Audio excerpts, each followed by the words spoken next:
Hey guys, it's Paul from Where Nerdy is Cool, and time for a really quick update. Sorry I'm not using the better camera. I've been having trouble with it doing the autofocus thing. It's a T3i and it doesn't do autofocus during video. So I went up meeting a cameraman because I move around too much. Anyway, in the background you can see we have a whole bunch of Ultimakers here.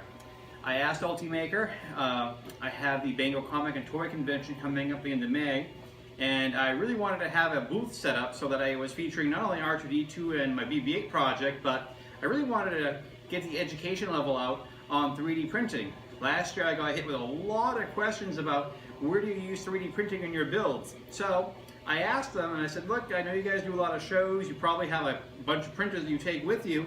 Is there any chance those printers can make a pit stop in Bangor for the Bangor Comic and Toy Convention?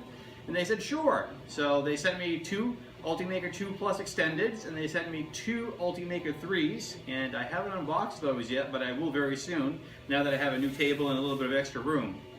So my hope is that during the show I'm going to have a lot of stuff that I've printed, and then I'm going to have a lot of stuff being printed so people can kind of see what they're really doing. Because I mean, I've gotten a lot of questions. A lot of you guys have 3D printers, and I'm sure you've gotten them too. I mean, there are people that want to know if a $500 printer is really worth the time and effort to build, and there's a lot of people that want to know if, you know, something the price range of an Ultimaker 2 or an Ultimaker 3, is it really worth all that money for what they're going to do? So rather than, and I also want to knock out of the park the whole idea that 3D printers can only print toys or gadgets or little gizmos or USB stick holders and stuff like that. I mean, 3D printing can do quite a bit. I mean, it's additive manufacturing.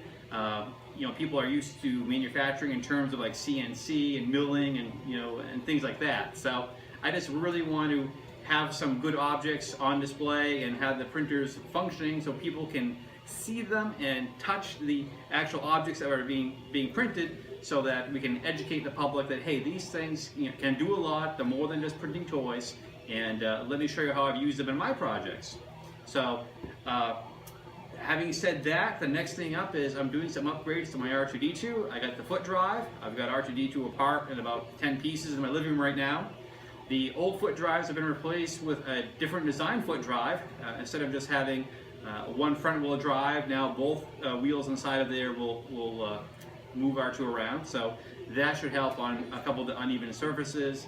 I do an annual event at a baseball field, and we're always getting stuck on the grass. So that should help as well too. So sorry that this video update has to be done on an iPhone 6. I've got better equipment, but well, operator error, I guess. But anyway, that's a quick update for right now. I will be showing off some of the BB-8 parts that are printing right now shortly.